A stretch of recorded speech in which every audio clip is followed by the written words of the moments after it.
Assalamu alaikum wa rahmatullahi ta'ala wa barakatuh.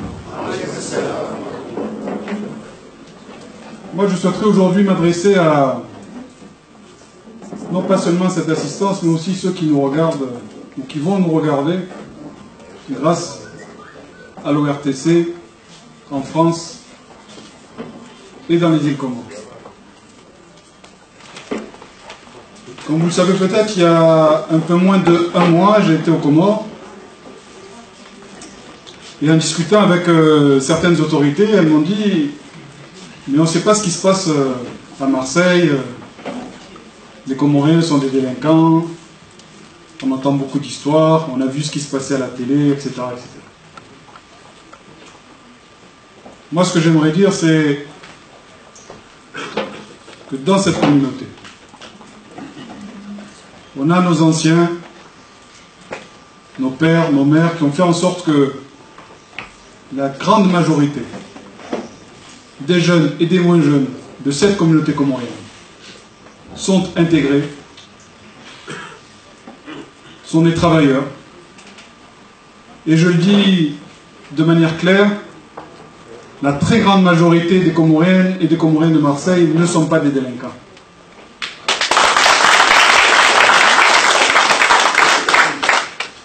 Et c'est là où le rôle de l'ORTC est important. L'ORTC doit faire le lien entre les Comoriens de l'extérieur, ceux qui s'intéressent aux Comores, et les îles Comores. L'ORTC doit avoir ce rôle d'information sur ce qui se passe ici, en France. Et toutes les initiatives, et il y en a eu beaucoup, et il y en a encore beaucoup, qui sont prises aujourd'hui par la communauté comorienne ici, pour faire en sorte que ceux qui vivent aujourd'hui et ceux qui vivront demain à Marseille soient pleinement intégrés à la République, mais aussi fiers de leurs racines. Si je suis devenu député, ce n'est pas un hasard. On n'a pas choisi dans un annuaire pour dire, ben voilà, telle personne va devenir député. On a choisi d'abord quelqu'un qui appartenait à la communauté comorienne parce que cette communauté est pleinement intégrée à la République.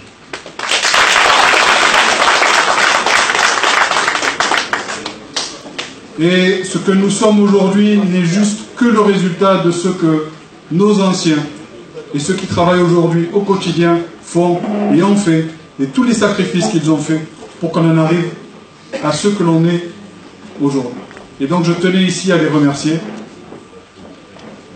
À remercier celles et ceux qui se sont sacrifiés et celles et ceux qui ont fait que demain encore, on aura des élus, des députés, des sénateurs, des chefs d'entreprise qui porteront fiers et fièrement le fait évidemment d'être français, mais d'être français d'origine comorienne, avec une culture forte, avec des valeurs fortes, qui font qu'aujourd'hui, nous pourrons être fiers de dire en tout cas que nous sommes des Français d'origine comorienne.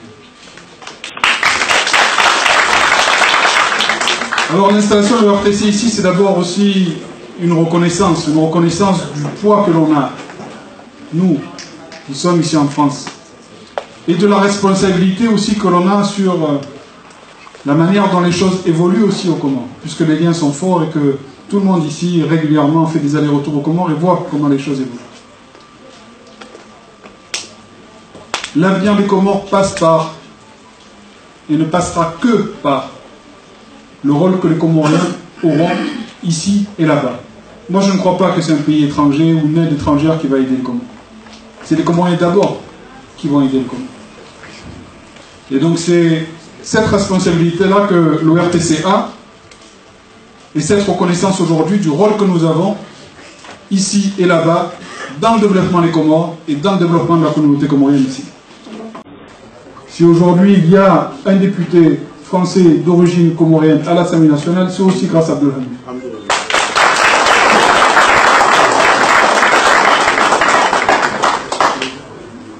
Et lorsque certains ou certaines oubliaient jusqu'à leur sang, lui a su rappeler quel était l'intérêt aujourd'hui d'avoir quelqu'un à l'Assemblée qui soit d'origine comorienne.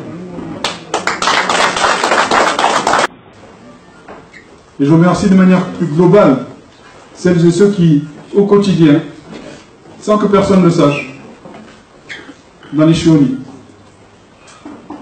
dans les quartiers, dans leurs associations, travaillent notamment avec les plus jeunes pour que nous puissions continuer à avoir des citoyens fiers de ce qu'ils sont et porteurs de nos valeurs. Donc,